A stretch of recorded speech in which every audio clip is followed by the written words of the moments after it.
Okay. There's a law in PA that you have to make sure people are aware when you record them. Something I've only been made aware of as a disabilities professional because a lot of our students record their classes. But anyway, so here we are at week 6. You guys only have a week left, really, so that's awesome. You do have this assignment, the next steps in professional development paper. I put a video up might have been yesterday actually, and it just has the rundown of what kinds of things you should include in that paper. But for today, we have the Freedom Writers video, which I know we talked about a little bit before we started recording. And then also the dyad partnership, which you're just going to have a discussion about a time where you felt different or like you felt like the other.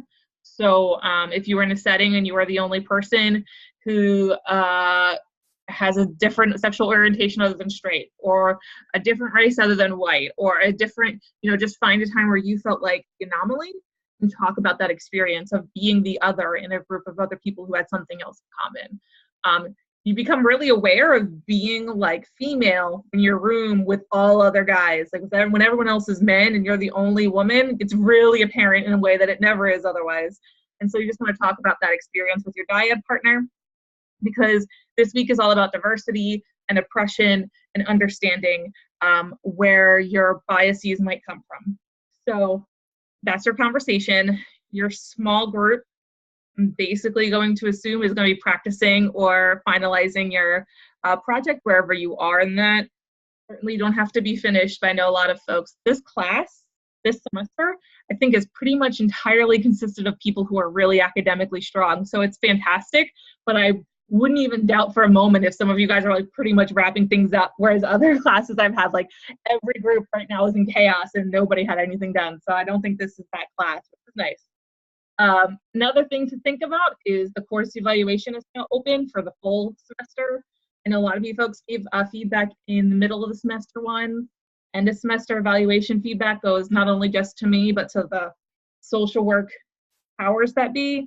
So the people that design the course, that decide how much work.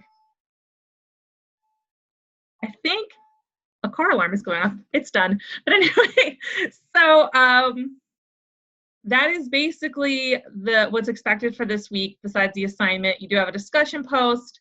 There are some readings in here. I think for the most part, the code of ethics is going to be something that's reinforced throughout your time here. So it's not something that you really need to master right now, but definitely look through it. And cultural competence is obviously relevant as you go through the entire program. But this chapter, even though the quality of the copy is just really poor, I can find you another copy if you would like. I can probably hunt one down, because I was reading through it and it's just hard to follow sometimes because it cuts off. But anyway, it has some tips on how to like stay sane, different tools that you can use to keep yourself in check and make sure that you're giving quality care. So we'll cover that a little bit at the end of our like standard class. But yes, the professional development paper, if you didn't watch the video from yesterday, is really just about creating a treatment plan for yourself, giving yourself goals as far as what you want to develop, what you want to flesh out, and then making sure that you have like actionable steps to do it. Oh, I never looked up SMART. There's an acronym for goal making. It's SMART, and we can talk about it once we take everybody off mute at the end and kind of see if any of you guys know it, because I know a lot of social work institutions utilize that. So, so for diversity and oppression, I wanted to do a couple things.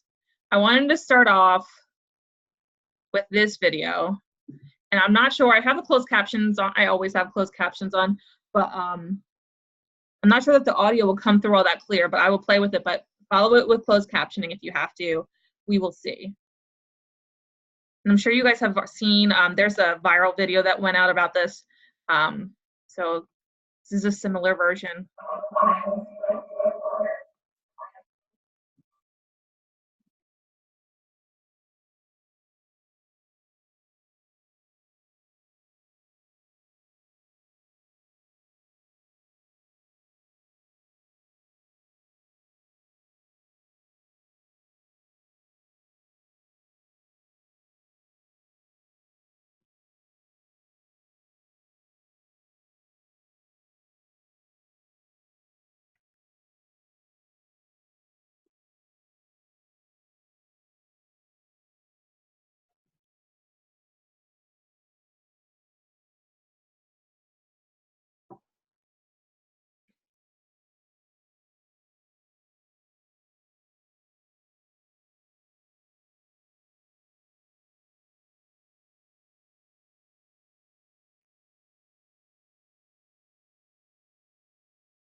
All right. Well, that's the end of that video.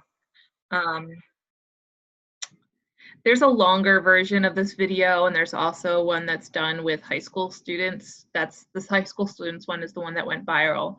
And so, this exercise is something that's done frequently. I know if anybody's in the human sexuality program here, they do it, and they give everybody a box of paper clips, and they start creating links. And every time they have something that gives them a privilege or an advantage that other folks might not have, they added one a paper clip.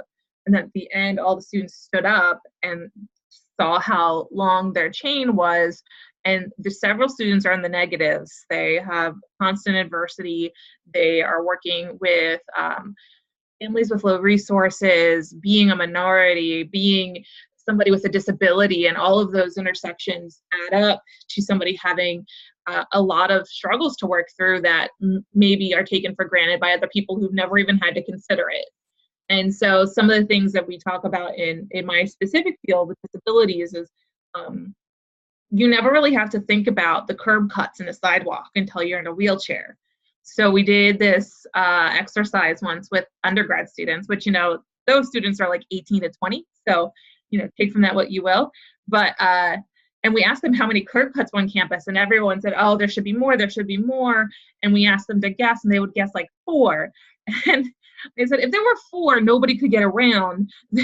There's like almost 100. But there's still not enough, right? So like, it's just that concept that you don't even have to consider if there's a curb cut at every place you want to cross the street, and how limiting it is on a campus to have to go all the way to the end of an intersection to cross the street when you want to go to the building directly across from you. And then somebody who has a disability now has to go an extra, maybe a quarter mile to go down the block and back up. And nobody else has to think about it because we can just jump the curb and go across the street. So it's a really cool exercise. I definitely think looking into it in your places of work, because it's definitely something that's powerful in an in-person setting, because the unveiling of that paperclip chain, that is really intense. And a lot of folks don't consider all of their paper clips, all of their privileges until they see it all added up. And this, I think, did a good job of putting markers down and saying, this person who is a woman of color, who is gay, who is a woman, has so many things that she is working with every single day that her safe spaces are so minimal. And a lot of times I never have to think about that. As a white woman from a middle class family, I have a lot of safe spaces. And I might identify with her as being female or being gay, but it's everybody's, I guess, paperclip chain is individualized. And so I have a lot of privileges just from the color of my skin. So I think this is a really powerful way of saying that. If you didn't hear the audio, I can probably post the video. I know Stephanie and I were kind of playing around to see if we could do it. I'm not sure that it went through, but hopefully it was important. So the readings this week are all around identifying, becoming self-aware as far as where your biases come from. I have a colleague of mine who did the paperclip exercise because she's in the human sexuality program, and she ended up with -4 paperclips. And so she grew up in New York City. Her mom has a significant mental health illness. And so a lot of these things added up to her not really feeling secure, not feeling like she knew where her meals were coming from. There's a lot of things kind of stacked against her. And now when she has a student who has none of those experiences, who maybe doesn't really acknowledge the privileges of not having to worry about where your meals are coming from, she can feel this like hackles come up, like somebody that they like are coming against my identity and experiences. But as the clinical practitioner, she's got to kind of analyze that bias, because yes, everybody should be aware of their upbringings, of the things that they had that gave them a head start. However, our clients aren't always going to have that insight.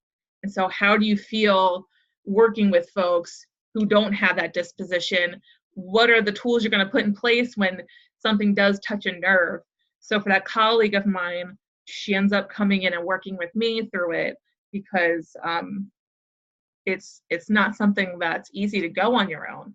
As professional, educated woman of color who has a background that really set her up for a lot of struggle. It's really hard for her to then work with a student who's just deciding to not try and feels like he's just entitled to things, and things have come a little bit easier for him, and he doesn't really see how the things that other folks have to deal with cause a hardship.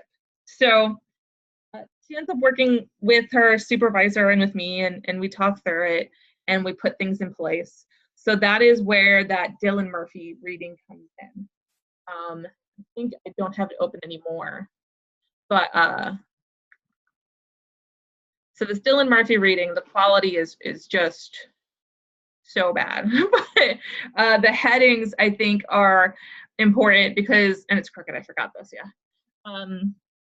So it puts a lot of emphasis on supervision, on making sure you have access to supervision. You guys are gonna, I'm not sure if you guys have internships now. I'm pretty sure this is mostly part-time students, in which case you'll have them next year, right?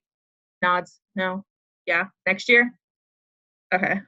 A lot, a lot of social work supervisors will have on site.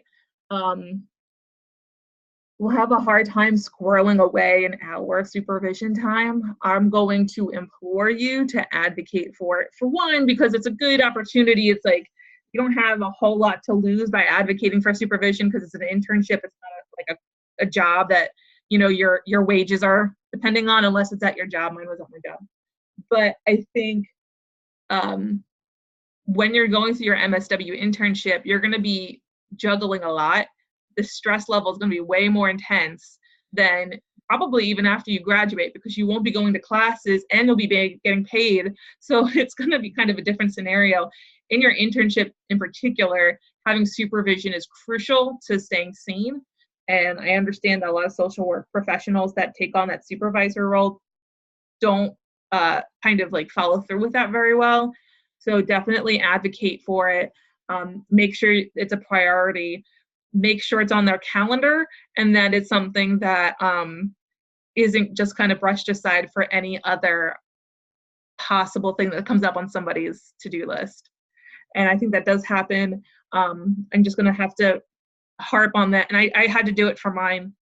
And I actually ended up finding an MSW supervisor through Widener that would help me through some of the really in-depth issues that was coming across, because I was working in foster care. So we had a lot of students with really significant, a lot of children with really significant trauma.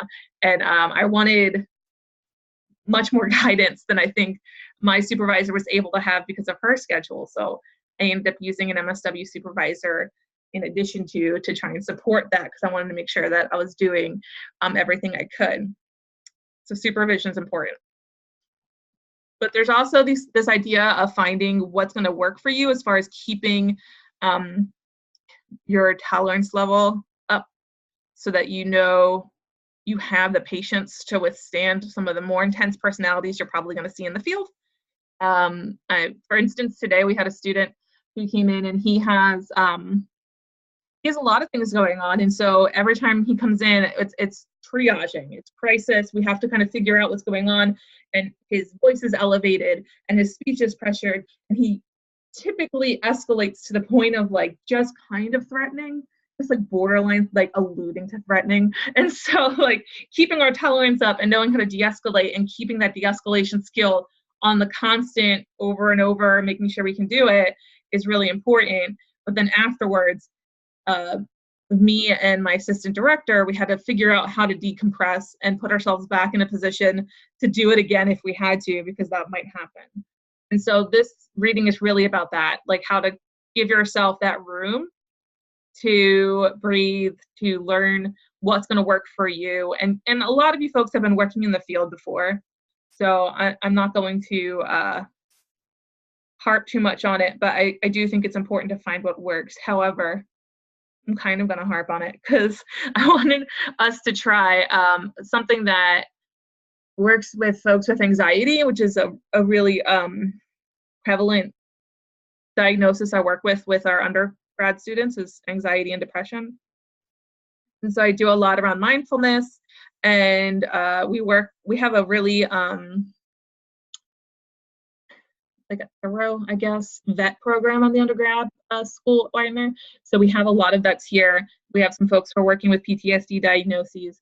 And so it's really interesting. You'll learn mindfulness throughout the whole program.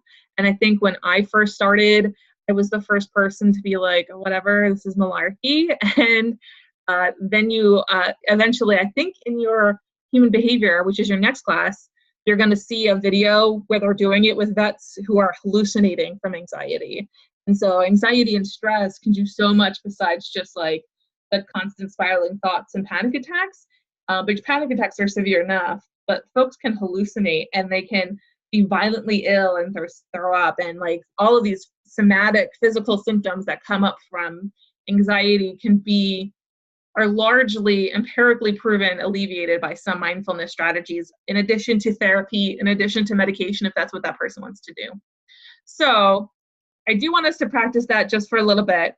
And I swear this will be painless. I usually do, if I'm in person, I usually bring raisins and do the raisin exercise. I highly recommend doing that, but I obviously can't give you raisins. Some of y'all are in like California and Seattle and stuff. But feel free to Google it. The raisin exercise was the first thing that made me think like, oh my gosh, mindfulness does something. Like you can physically feel the change. So I definitely recommend looking into that. There's YouTube people doing it. So if you want to buy raisins at your local convenience store and try it, I definitely recommend it. I think it's interesting to do because you don't realize how much you don't think about anything that's like happening. You put a raisin in your mouth and you have no idea how your body reacts until you really pay attention. So that's the raisin exercise. But what we're going to do is something similar, but we're just going to pay attention to breathing. I use Calm.com pretty regularly, specifically with my students, but I also do it with me. They've changed their website around a little bit. So typically, if you log in, you're going to start at this meditate one. And so there's a lot of free ones. I'm not sure if you guys can hear that, but there's audio playing. No? All right, so they give you like little images like that. You can choose over here.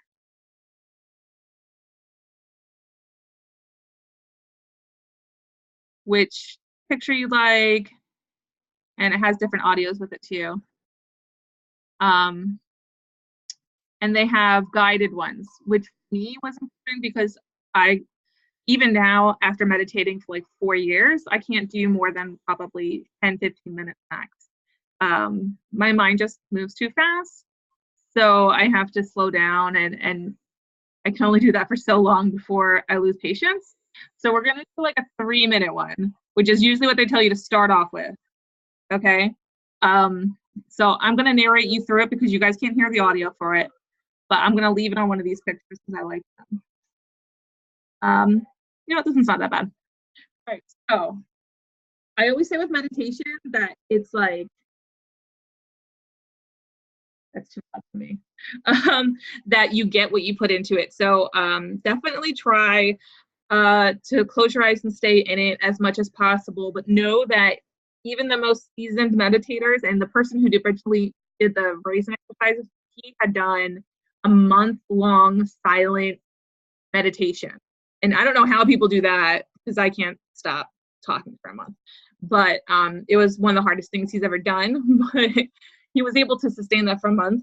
And so, like, even he can't stop the thoughts from popping up. So you're not going to be able to turn off your mind for 3 minutes. You're probably going to turn it off for like 5 seconds at a time. Pop up, and you're going to say like, oh, there's a thought, and then just move on. The point is to be able to control how long something stays in your head. So knowing that sometimes when you do these, you're going to think about like, how are polar bears doing? That's where my mind went once. So that's the one I always use. But when I did a guided one with undergrads once, I was like, I wonder how polar bears are doing. And then I was like, okay, well, I have to stop thinking about that and move on. So things are going to happen like that's totally fine. You just bringing yourself back to doing that. Okay? I have to turn the timer on because we don't have the guided thing. But basically, you want to make sure you're sitting in a comfortable spot. I hope you are already because we're doing this from home, I hope you guys have a comfortable spot to sit in to do that, but you want to make sure your feet are flat on the ground and that your hands or arms are resting on something, so that you're just not like propping yourself up.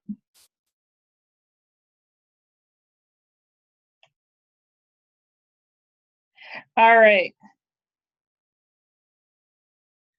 Okay, so I'm gonna want you guys to close your eyes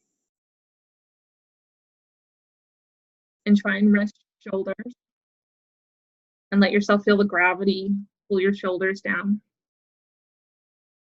Let your arms lay on your legs or a table. Let your hands rest. And think about all of the muscles in each of your hands and loosen them manually.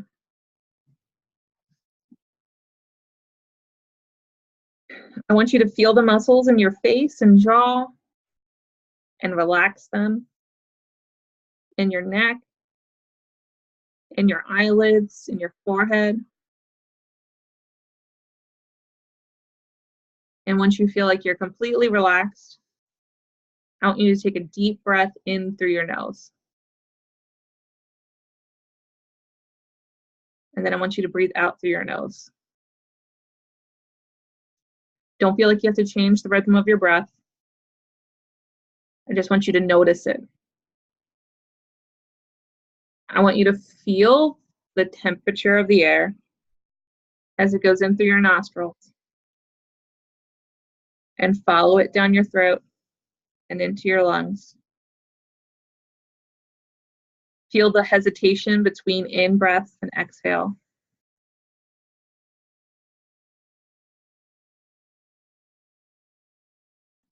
And just keep following the breath.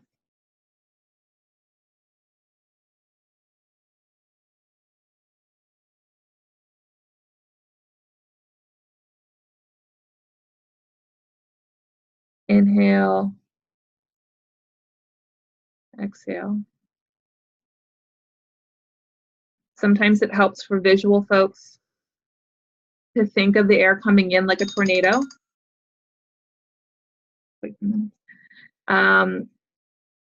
Make that tornado a blue color and breathe freshness in. And your exhales, breathe all of the nonsense out. Breathe freshness in, nonsense out.